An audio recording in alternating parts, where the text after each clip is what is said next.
노복된 주일이 되었습니다. 우리 다 함께 주께 나아가세 모두 일어서서 찬양하며 예배드리겠습니다. 주께 나아가세 온전한 믿음으로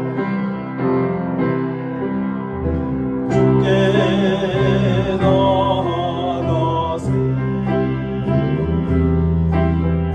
전한 믿음으로 그때의 주가 우리를 가까이 가시니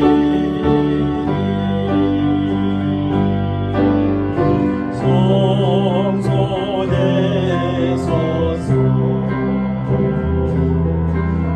신을 가지고 어린 양 뒤로 우리를 깨끗게 하신 주 경배하리. 주께 나아가세 주께 나아가세 전한 믿음으로 그때의 주가 우리를 가까이 가시니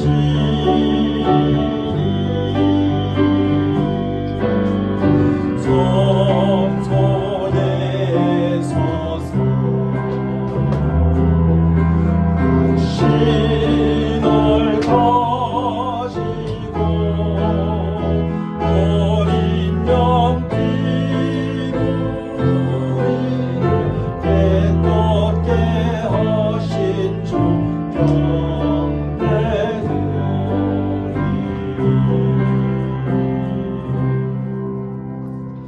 오늘도 우리 주 예수 그리스도의 보혈의 피로 우리를 깨끗이 씻으시고 정결케 하셔서 하나님의 존재 앞에 나옴에 부족함이 없게 하심으로 오늘도 믿음을 따라 하나님 앞에 나와 예배하며 찬양하게 하심을 감사합니다.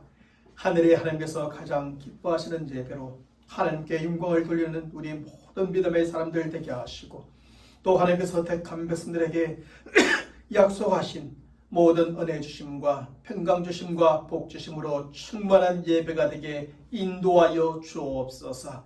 우리가 하나님을 바라며 간절히 기도하는 것들마다 하나님의 기쁘신 뜻에 따라 아름답게 이루어지게 하옵시고 그 열매로 풍성한 우리 믿음의 사람들의 삶이 되게 도와주옵소서. 우리 주 예수 그리스도의 이름으로 기원하옵나이다. 아멘. 전능하사 천지를 만드신 하나님 아버지를 내가 믿사오며 그 외아들 우리 주 예수 그리스도를 믿사오니 이는 성령으로 잉태하사 동정녀 마리아에게 나시고 본디오 빌라도에게 고난을 받으사 십자가에 못 박혀 죽으시고 장사한 지 사흘 만에 죽은 자 가운데서 다시 살아나시며 하늘에 오르사 전능하신 하나님 우편에 앉아 계시다가 저리로서 산 자와 죽은 자를 심판하러 오시리라. 성령을 믿사오며 거룩한 공예와 성도가 서로 교통하는 것과 죄를 사하여 주시는 것과 몸이 다시 사는 것과 영원히 사는 것을 믿사옵나이다. 아멘. 우리 모두 하셔서 생명의 찬양 60장 다 와서 찬양해.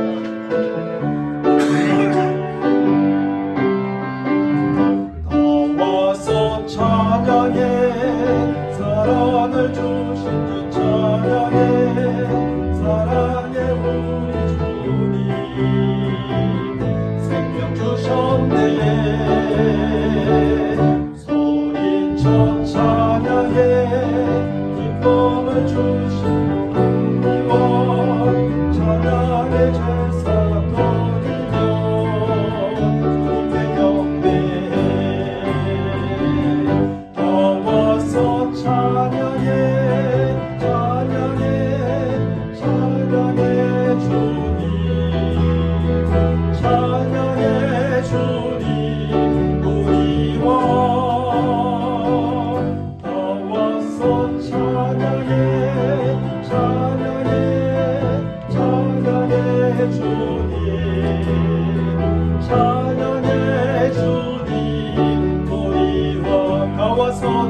찬양해 나와서 찬양해 사랑을 주신 주 찬양해 사랑의 우리 주님 생명 주셨네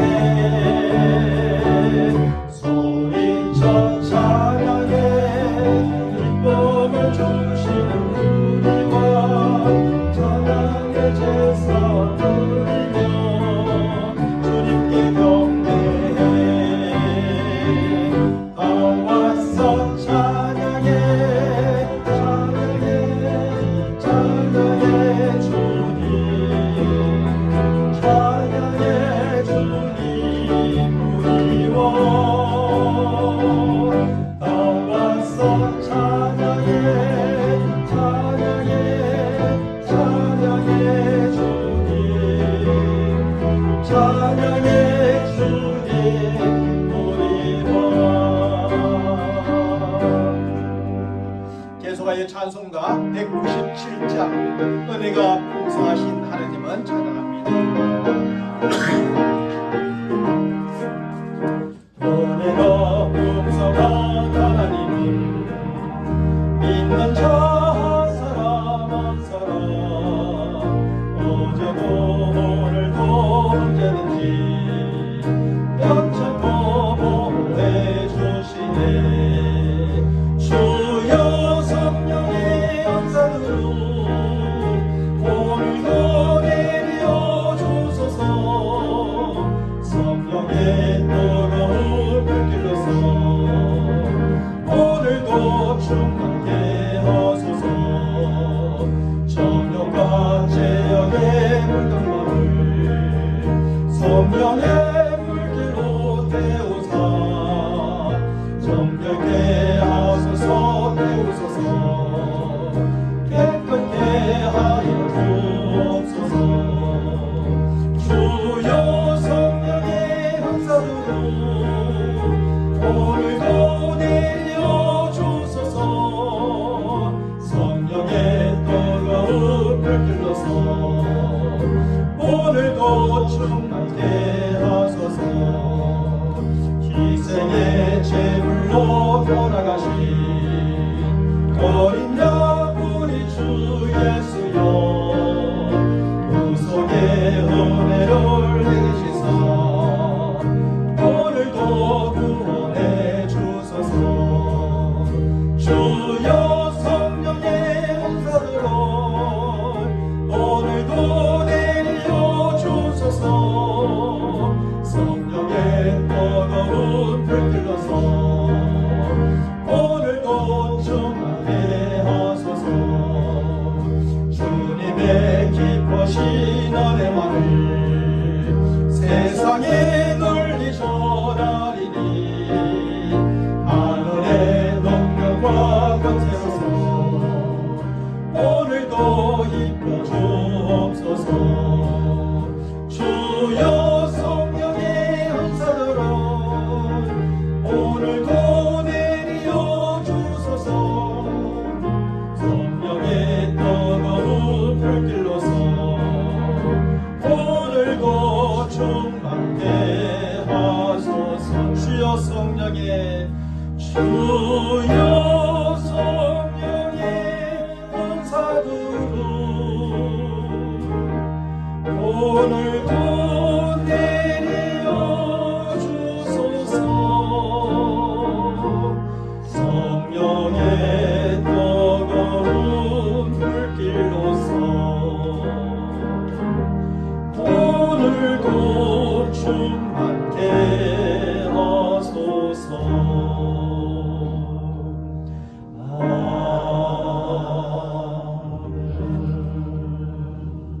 오늘 하나님의 말씀 보겠습니다. 하나님의 말씀은 창세기 41장 46절로 57절까지 말씀을 제가 여러분들에게 봉독해 드리겠습니다. 요셉이 애굽왕 바로 앞에 설 때에 30세라. 그가 바로 앞을 떠나 애굽 온 땅을 순찰하니 7해 풍년에 토지 소출이 심히 많은지라. 요셉의 애굽 땅에 있는 그 7년 곡물을 거두어 각 성에 저장하되 각 성읍 주위에 밭의 곡물을 그 성읍 중에 쌓아두매 쌓아둔 곡식이 바다 모래같이 심이 많아 세기를 거쳤으니 그 수가 한이 없었음이었더라. 흉년이 들기 전에 요셉에게 두 아들이 나되 곧 온 제사장 보디베라의 딸 아스낫이 그에게 낳은지라. 요셉이 그의 장남의 이름을 마나스라 하였으니 하느님이 내게 내 모든 고난과 내 아버지 집에 온 집 일을 잊어버리게 하셨다 하며 차남의 이름을 에브라임이라 하였으니 하느님이 나를 내게 수고한 땅에서 번성하게 하셨다 함이었더라. 애굽 땅에 7해 풍년이 그치고 요셉의 말과 같이 7해 흉년이 들기 시작하며 각국에는 기근이 있으나 애굽 온 땅에는 먹을 것이 있더니 애굽 온 땅이 굶주림에 백성이 바로에게 부르짖어 양식을 구하는지라. 바로가 애굽 모든 백성에게 이르되 요셉에게 가서 그가 너희에게 이르는 대로 하라 하니라. 온 주민에 기근이 있음에 요셉이 모든 창구를 열고 애굽 백성에게 팔세 애굽 땅에 기근이 심하며 각국 백성도 양식을 사려고 애굽으로 들어와 요셉에게 이르렀으니 기근이 온 세상에 심함이었더라. 아멘. 요셉의 인생은 하나님께서 그에게 주신 꿈대로 하나님의 그 뜻과 계획대로 온전히 이루어져 가게 됩니다. 하나님께서 요셉에게 주신 꿈은 부모님과 형제들이 무릎을 꿇고 절을 할 정도로 높은 자리와 지위를 얻게 되리라는 의미의 꿈이었지요. 그리고 오늘 본문의 말씀에서 요셉은 드디어 하나님께서 그에게 주신 그 꿈대로 높은 자리와 지위를 얻게 됩니다. 그것은 애굽이라는 제국에서 바로 왕 다음으로 높은 자리와 지위를 가진 애굽의 총리가 된 것이었습니다. 오늘 보면 46절의 말씀은 이렇게 시작하고 있습니다. 요셉의 애굽 왕 바로 앞에 설 때에 30세라. 그가 바로 앞을 떠나 애굽 온 땅을 순찰하니. 여기서 성경은 요셉이 바로 앞에 설 때의 나이가 30세였음을 명시하며 시작하고 있습니다. 그리고 여기에서 요셉이 바로 왕 앞에 설 때라는 것은 요셉이 애굽의 총리가 되었을 때를 가리키는 것입니다. 바로 이런 사실은 요셉이 뜻을 세우는 입지, 곧 30세의 나이에 애굽의 총리가 되었다는 것을 밝히며 시작하는 것이지요. 사실 요셉이 애굽이라는 제국의 총리가 된다는 것은 불가능한 일이었습니다. 그것은 세상적으로나 인간적으로 사람의 힘으로 능력으로 그리고 세상의 지식이나 지혜로는 절대 불가능한 일이었지요. 바로 왕이 통치하던 애굽이라는 그 나라는 그 당시 가장 크고 강성한 나라로서 제국이었습니다. 그러므로 그 나라에는 수많은 인재들이 몰려들었고 바로 왕 곁에는 더 많은 인재들이 몰려들었습니다. 그래서 바로 왕의 곁에는 세상적으로나 인간적으로 볼 때 대단한 나라와 훌륭한 가문 출신의 인재들이 참으로 많았었겠지요. 사람의 힘과 능력으로 볼 때도 강한 힘과 특별한 능력을 가진 인재들이 많았고 세상의 지식이나 지혜로 볼 때도 많이 배워 똑똑하고 오랜 경험을 가진 지혜로운 인재들이 참으로 많았을 것입니다. 하지만 요셉은 전혀 그렇지 못한 사람이었습니다. 바로왕의 곁에 있는 수많은 인재들과 비교해 볼 때 요셉은 너무나 부족하여 애굽의 총리가 될 수 없는 사람이었습니다. 그는 세상적으로나 인간적으로 볼 때 대단한 나라와 훌륭한 가문에서 태어난 사람이 아니었습니다.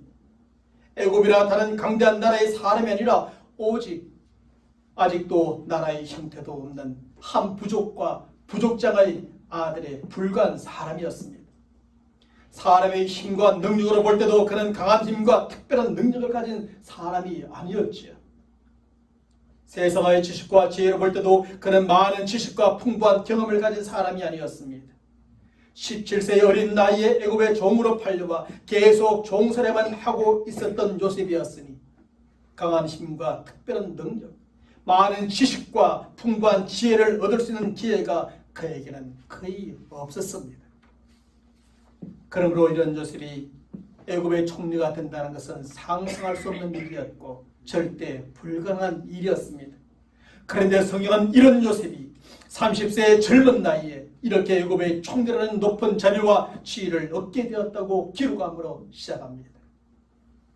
바로 이런 사실은 요셉이 자신의 강한 힘과 특별한 능력으로 애굽의 총리가 된 것이 아니었음을 가르쳐 주는 것입니다. 그가 자신의 많은 지식과 풍부한 지혜로 그 높은 자리와 지위를 얻게 된 것이 아니었음을 밝혀주는 겁니다. 그러면 요셉이 과연 어떻게 애굽의 총리라는 큰 높은 자리와 지위를 얻게 되었습니까? 한마디로 말씀드린다면 바로 하나님께서 그를 높여주시는 은혜와 도움으로 그것을 얻게 된 것이었지요. 하나님의 은혜와 도움. 그것 없이는 요셉이 애굽의 총리가 될 수 없었던 겁니다. 우리가 지난 주일에 살펴보았던 것처럼 하나님께서는 요셉을 높여주셨습니다. 그의 힘과 능력, 그의 지식과 지혜로는 결코 오를 수 없는 그 높은 자리와 지위로 요셉을 높여주신 겁니다. 하나님께서는 요셉에게 때를 정확히 맞추어 사람들 곧 술 맡은 간원장과 바로왕을 만나게 해주심으로 그를 높여주시지. 하나님께서는 그에게 하나님의 영을 부어주시고 하늘의 지혜를 내려주심으로 그를 높여주시지요. 결국 요셉이 애굽의 총대라는 그 높은 자리와 지위에 오를 수 있었던 것은 그의 열심과 노력으로 된 것이 아니었습니다. 그것은 하나님께서 이렇게 기가 막힌 방법으로 그를 높여주시는 은혜와 도움으로 되어진 것입니다. 지난주의 말씀은 그 사실을 우리에게 증거해 주었습니다. 그런데 오늘 본문의 말씀에 보면 요셉은 단지 하나님의 은혜와 도움만으로 된 것이 또한 아니었음을 알게 됩니다. 요셉은 언제나 그랬던 것처럼 자신이 있는 그 자리에서 그에게 맡겨진 모든 일에 최선을 다하였습니다. 보디발의 집에서는 종이요 그 집의 가정 총무로서 그에게 맡겨진 일에 최선을 다하였지요. 감옥에서는 죄수요 감옥의 재반 사무를 맡은 자로서 그에게 맡겨진 일에 최선을 다하였습니다. 그런데 오늘 본문의 말씀에서도 요셉은 애굽의 왕궁에서 총리로서 그에게 맡겨진 일에 최선을 다하는 모습을 우리에게 보여주고 있습니다. 요셉은 하나님께서 바로왕의 꿈을 통해 계시해 주신 대로 애굽과 온 세상에 닥칠 위기에 대비하게 됩니다. 그 위기는 애굽과 온 세상에 먼저 7년 동안 흉년이 들게 될 것이지만 그 다음 7년 동안은 엄청난 흉년이 들게 되리라는 것입니다. 그래서 오늘 본문 46절 이하의 말씀에 보면 요셉은 앞으로 7년 동안 들게 될 흉년을 대비하여 최선을 다하여 준비하게 됩니다. 애굽의 총리요 이 위기를 극복해야 될 책임자로서 요셉은 애굽의 온 땅을 먼저 순찰해 보지요. 그리고 7년 동안의 풍년으로 바다의 모래같이 심이 많은 공물을 거두어 각 성에 헤아릴 수 없을 만큼 저장하고 또 저장해 두게 됩니다. 이렇게 하여 요셉은 7년 동안 들게 될 흉년을 최선을 다해 대비하고 결국 그 위기를 극복해 내게 됩니다. 그런 애굽 나라와 그 백성들뿐 아니라 이스라엘 나라와 그 백성들 그리고 주변의 모든 나라와 백성들까지 그 흉년의 위기에서 살려내게 되는 것입니다. 결국 요셉은 하나님의 은혜와 도움 가운데 그에게 맡겨진 일에 최선을 다함으로 애굽의 총리라고 하는 그 높은 자리와 지위를 얻게 되고 많은 국민들과 사람들의 인정과 사랑을 받게 되어지는 겁니다. 자리만 있다고 다른 사람들에게 인정과 사랑을 받는 것이 아닙니다. 그 자리를 최선을 다하여 감당함으로 모든 일을 잘 감당해 낼 때 그 자리는 빛이 나고 그 지위는 인정을 받으며 그 사람은 백성들에게 사랑을 받게 되는 것이죠. 사랑하는 성도 여러분, 바로 여기에서 우리는 성도의 삶이란 무엇인가를 깨닫게 됩니다. 지금까지 요셉이 보여준 것처럼 성도의 삶이란 자신의 힘과 능력으로 살아가는 삶이 아니라 먼저는 하나님의 은혜로 살아가는 삶이라는 겁니다. 성도의 삶이란 자신의 열심과 노력으로 살아가는 삶이 아니라 먼저는 하나님의 도움으로 살아가는 삶이라는 것입니다. 하나님의 은혜가 없이 하나님의 도움이 없는 삶이라면 그 사람은 삶의 성도의 삶이 아닌 겁니다. 성도들에게는 하나님의 은혜가 있고 도움이 따릅니다. 그러하기에 성도의 삶이란 하나님의 은혜로 살아가는 삶이요, 하나님의 도움으로 살아가는 삶입니다. 언제나 그것이 문제입니다. 하지만 그렇다고 성도의 삶은 단지 하나님의 은혜와 도움만으로 살아가는 삶은 아니지요. 성도의 삶이란 어디에서 무슨 일을 맡았든지 저에게 맡겨진 일에 최선을 다하는 삶이 또한 성도의 삶입니다. 하나님의 은혜가 있다고, 하나님의 도움이 있다고 그저 게으르고 나태하게 살아가는 것은 성도의 삶이 아닙니다. 우리에게 맡겨진 일이 그 무엇이든지 그저 최선을 다하는 삶, 그것이 또한 우리 성도들이 살아야 될 마땅한 삶입니다. 또한 오늘 하루만 생각하고 살아가는 삶이 아니라 항상 내일을 내다보며 미리 대비하는 삶이 성도의 삶입니다. 어떤 사람들은 말합니다. 내일을 대비하기 위해서 뭔가를 준비하고 폼에 들고 뭐 대비하면 믿음이 없는 것처럼 그렇지 않습니다. 성도들은 늘 내일을 바라보면서 늘 준비하고 대비하는 삶을 살아가야 합니다. 바로 이런 점에서 성도의 삶에는 단지 하나님의 은혜와 도움만 필요한 것이 아니라 최선을 다하는 우리의 열심과 노력도 반드시 필요하다는 것을 우리는 기억해야 합니다. 하나님의 은혜와 도움으로 감나무의 감이 떨어질 때까지 그 밑에서 입만 벌리고 있어서는 안 됩니다. 하나님의 은혜와 도움을 구하면서도 동시에 우리는 그 감을 따른 노력을 해야 합니다. 열심을 내야 합니다. 그리할 때 그 감이 우리 입으로 들어오게 되어져 있는 겁니다. 이런 점에서 우리는 도저히 하나님의 은혜와 도움만 구하며 살아가는 성도가 되어서는 안 됩니다. 우리는 먼저 하나님의 은혜와 도움을 구하며 살아갈 뿐만 아니라 맡겨진 우리의 일에 최선을 다하며 살아가는 성도가 되어야 합니다. 우리가 하나님의 은혜와 도움을 구하며 살아갈 때 요셉에게 임하였던 그 은혜와 도움이 우리에게 임하게 될 줄로 믿습니다. 또한 우리가 맡겨진 일에 최선을 다하고 내일 일을 미리 대비하며 살아갈 때 하나님의 능력과 역사가 그 가운데 나타나게 될 줄로 믿습니다. 그러면 하나님의 그 은혜와 도움 그리고 맡겨진 일에 최선을 다한 결과로 인정을 받고 점점 지금보다 나아지며 높은 자리와 지위에 오르게 될 겁니다. 특별히 모든 위기를 극복하고 수많은 사람들의 생명을 그 위기에서 살려내며 사랑과 인정과 존경을 받는 우리 믿음의 사람들이 될 줄로 믿습니다. 우리 믿음의 사람들은 바로 이런 성도의 삶을 통해서 하나님의 은혜와 도움을 얻고 최선을 다하고 대비함으로 어디에 쓰든지 생명을 살리는 사람들이 되고 어디에 쓰든지 사랑과 인정과 존경을 받는 사람들이 되어야 합니다. 사는 성도 여러분, 요셉은 하나님의 은혜와 도움으로 애굽의 총대라는 높은 자유와 지위를 얻게 되고 총리로서 그에게 맡겨진 일을 이렇게 잘 준비하며 대비하며 나아가게 됩니다. 그리고 창세기 41장 45절의 말씀에서 요셉은 바로 왕의 중매로 제사장 보디베라의 딸 아스낫을 아내로 얻고 그의 가정을 세우게 됩니다. 그럼 오늘 보면 50절과 51절의 말씀에서 요셉이 두 아들을 얻게 되는데 저들에게 머나세와 에브라임이라고 하는 이름을 지어줍니다. 사실 동서양을 막론하고 사람들은 이름에 깊은 의미를 부여하며 아주 신중하게 이름을 짓는 경향이 있습니다. 왜냐하면 사람들에게는 자기들의 미래가 지어준 이름대로 결정되어진다고 믿는 그런 경향이 있기 때문이죠. 그래서 이름을 정말 잘 지으려고 애를 많이 쓰게 됩니다.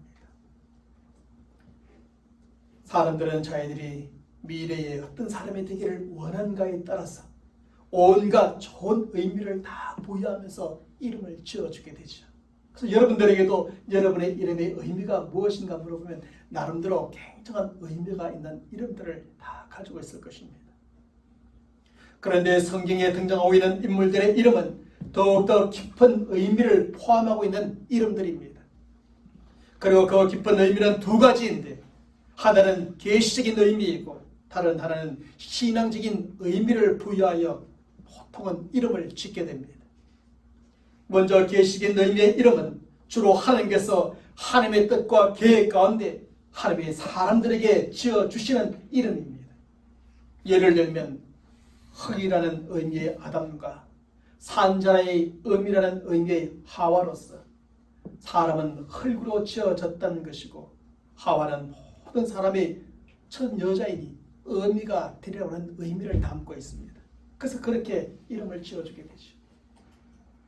그 외에도 다른 시 기초라는 의미의 셋, 믿음의 조상이라는 의미의 아브라함, 그가 웃는다 의미의 이삭, 속이는 자라는 의미의 야곱과 같은 이름들이 하나님께서 어떤 계시적인 의미에서 지어준 이름들이었습니다. 이런 이름들은 하나님께서 친히 지어주신 이름으로서 저들이 어떤 존재요, 어떤 사람으로 살아가게 될 것인가를 나타내주는 계시적인 의미의 이름들입니다.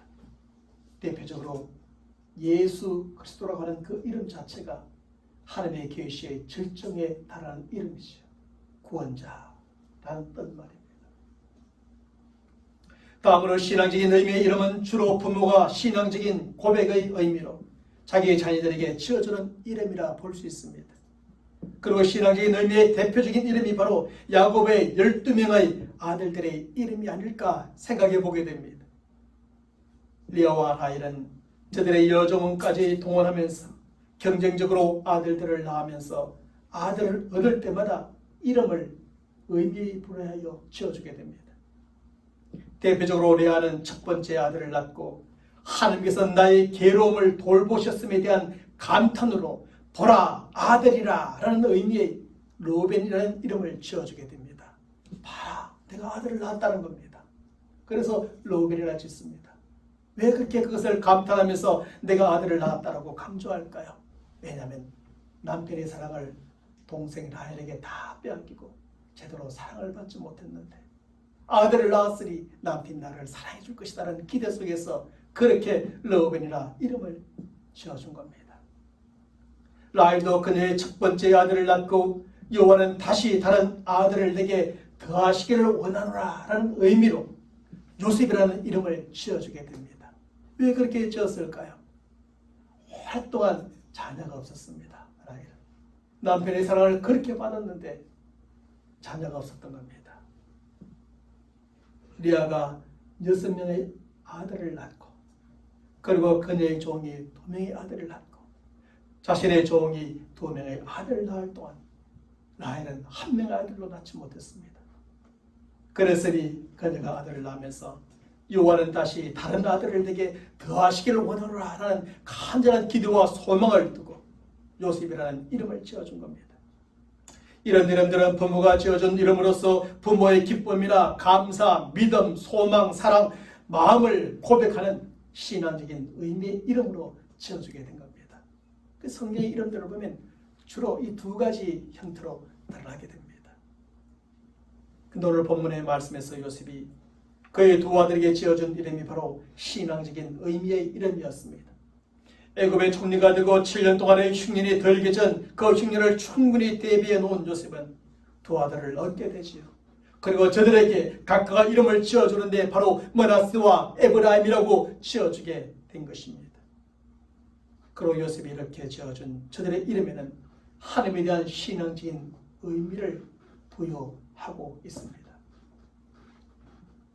그러면 요셉이 그의 두 아들에게 지어준 이름에는 어떤 의미가 부여되어 있습니까?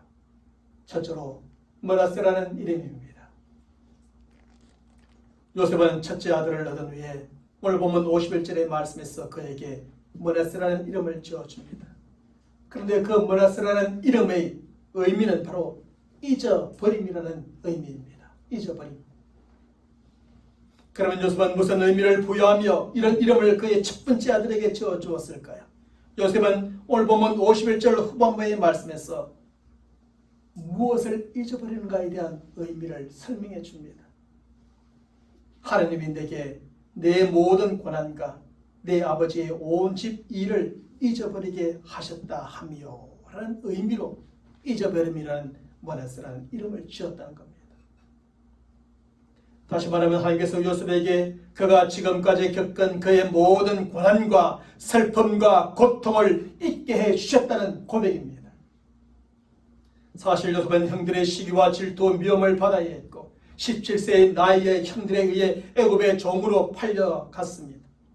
그러므로 요셉은 졸지의 고향을 떠나 타향에서 나그네로 살아야 했고 부모님은 형제를 떠나 고아와 같이 외롭고 고독한 삶을 살아야만 했습니다. 그런데 그것이 다가 아니었습니다. 보디발이라는 애굽 사람의 집에서 종이 아닌 사람이 종이 되어서 종살이를 하며 살아야 했지요. 뿐만 아니라 요셉은 보디발의 아내의 성적인 유혹과 모함을 받아 오랜 시간을 감옥에서 죄수로 살기도 해야 했습니다. 물론 길게 보면 하나님의 뜻과 계획 속에 이루어진 일이지만 개인적으로 보면 너무나 고통스럽고 힘들고 어렵고 고난과 고독 속에 살아야 했습니다. 결국 요셉은 애굽의 총리가 되기까지 깊은 고독과 엄청난 고난과 가혹한 시련의 삶을 살아야만 했던 겁니다. 그러나 하나님께서 요셉의 나이 17세 때 그에게 주신 그 꿈대로 그로 하여금 애굽의 총리가 되게 하셨습니다. 하나님께서 그와 함께 해주셔서 그가 하는 일마다 형통하게 하시고 만나는 사람들에게 은혜를 입게 해주십니다. 하나님께서 그에게 하나님의 영을 부어주시고 하늘의 지혜를 내려주셔서 그로 하여금 모든 꿈을 해석할 수 있게 해줍니다. 그러나 요셉은 많은 고독, 고난, 시련 가운데서도 그의 나이 30세에 애굽의 총리라는 높은 자리와 지위를 얻게 된 겁니다. 그리고 그는 애굽의 총리로서 7년 동안 들게 될 흉년을 최선을 다해 대비함으로 그 위기를 극복할 모든 준비를 마쳐두게 됩니다. 그리고 난 후에 요셉은 첫 번째 아들을 얻으면서 그 이름을 잊어버림이라는 의미의 머나세라고 지었던 겁니다. 무엇을 잊어버리게 했을까요? 하나님께서 지금까지 그가 겪은 모든 고난, 슬픔, 고통을 잊게 해주셨다는 의미로 머나세, 잊어버림 의미의 이름을 지어준 겁니다.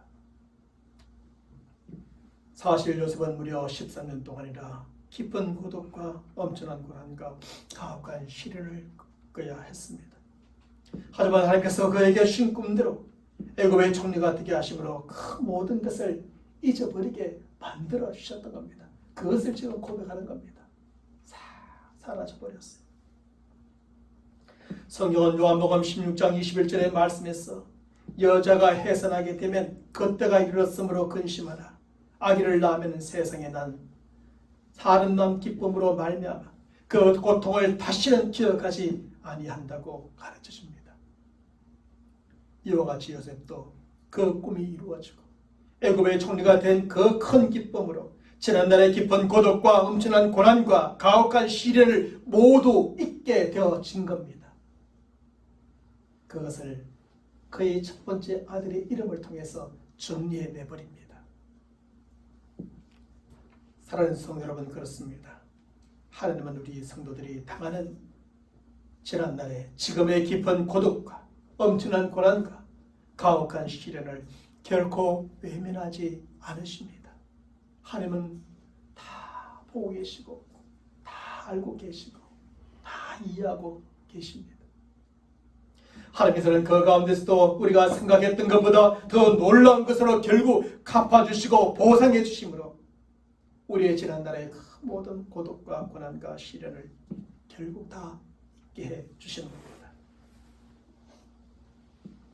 하나님께서는 고독 후에 수많은 사람들의 만남의 기쁨을 누리게 하시고 고난과 시련 후에 영광을 얻게 해주심으로 지난날의 그 모든 고독과 고난과 시련을 모두 잊게 주시죠.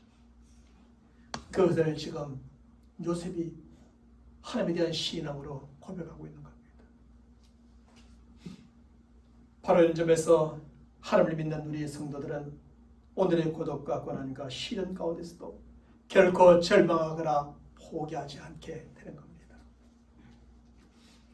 그것을 모두 극복하게 하시고 더 큰 기쁨과 영광을 얻게 하심으로 그 모든 것을 잊게 하시는 하나님을 믿고 바라봄으로 그저 참고 견디며 우리에게 맡겨진 모든 일에 최선을 다하며 전진해 나아갈 뿐인 것입니다.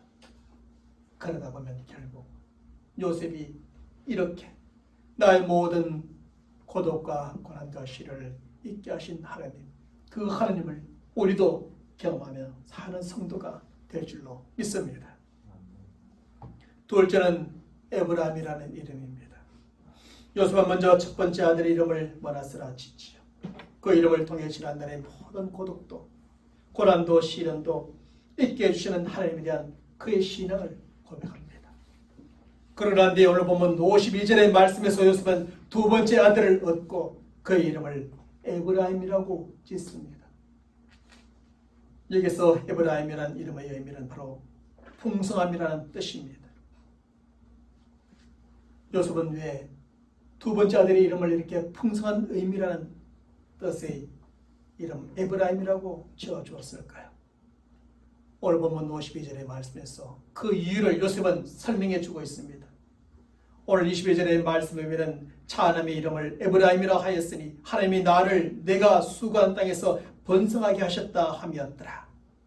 지금은 번성이라 쓰지만 본래 이전의 성경에서는 장성하게 하셨다, 풍성하게 하셨다라는 뜻입니다. 다시 말하면 요셉은 두 번째 아들의 이름을 에브라임이라 지음으로 하나님께서 그를 풍성하게 해 주셨음을 고백하며 감사하고 있는 것입니다.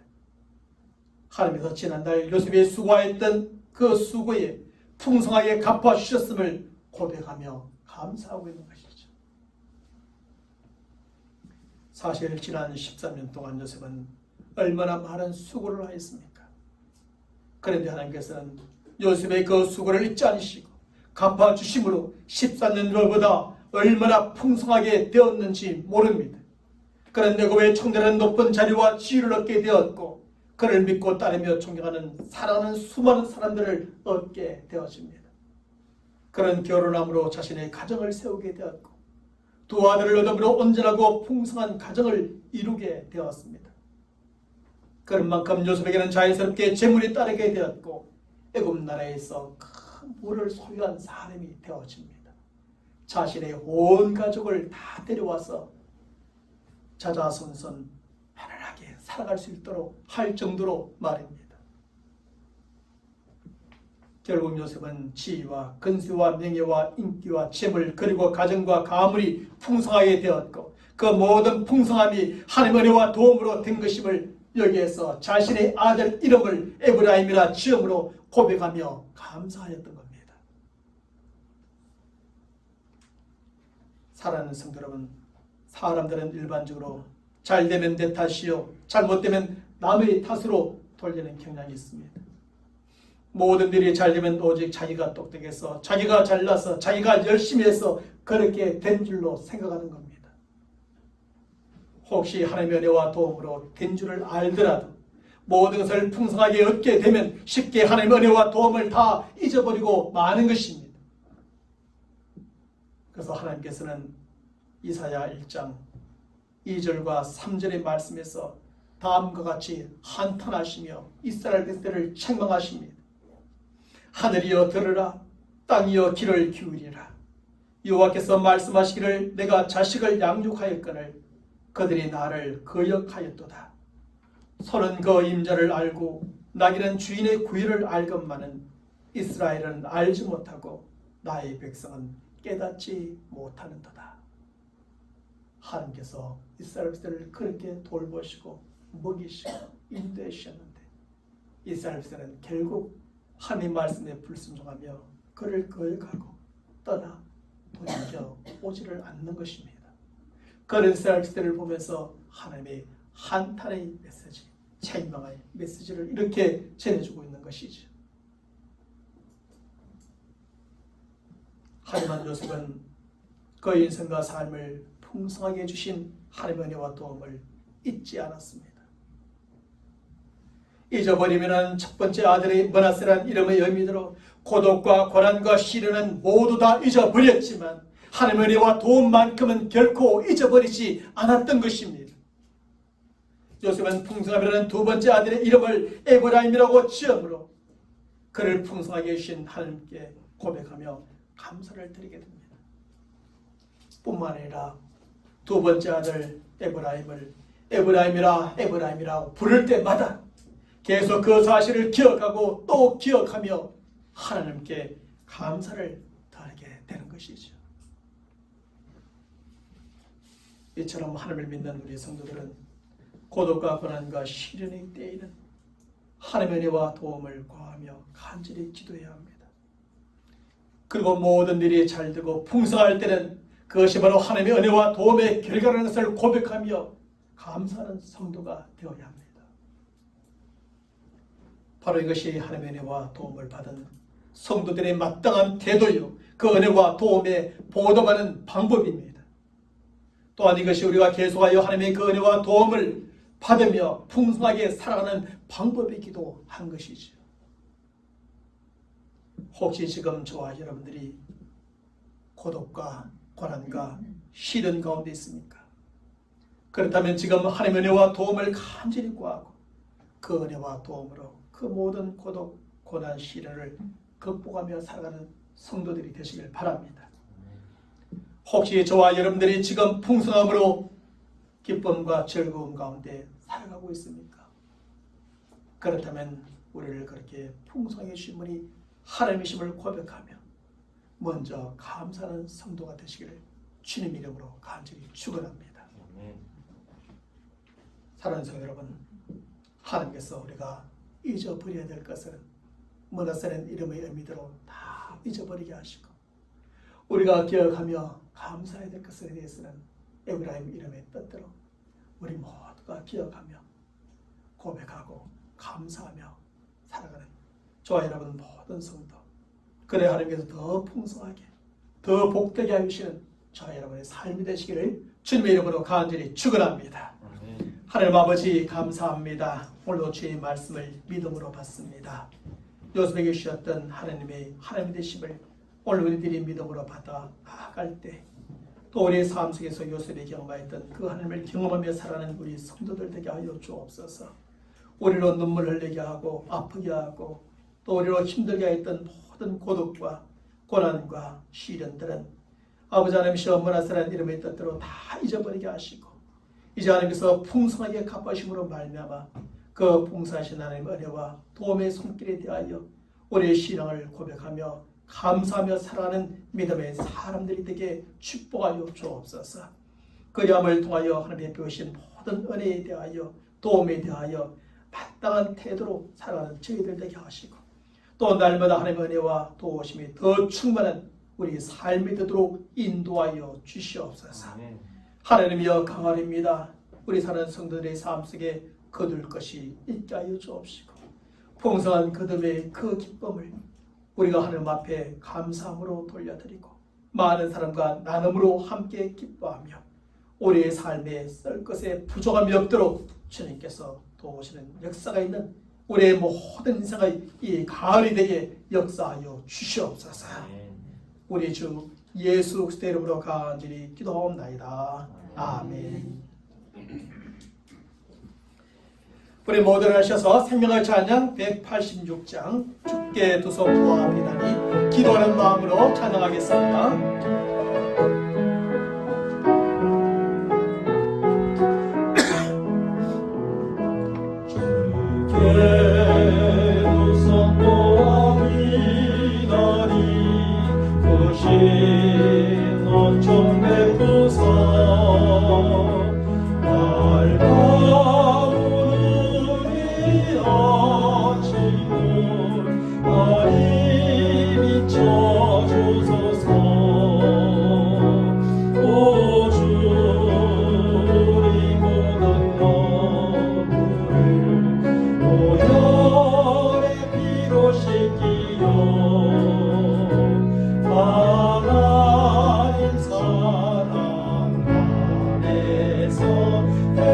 행복을 갖게 하소서.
지금은 우리 주 예수 그리스도의 은혜와 하나님 아버지의 무한하신 사랑하심과 성령님의 교통하심과 역사하심과 충만하여 주심이 하나님의 은혜와 도우심으로 모든 것이 형통하고 복되고 아름답게 이루어짐을 인하여서 우리의 모든 고독도 고난도 시련도 잊어버리게 하시고 또한 우리로 하여금 풍성하게 하심으로 그것이 하나님의 은혜요 도움이라는 사실을 기억하므로 날마다 신앙을 고백하며 감사하는 삶을 살기로 다짐하는 모든 믿음의 사람들 머리 위에 한 주간의 삶과 저들이 수고하여 거두고자 하는 모든 열매들 위에 지금부터 영원토록 함께 있을지어다.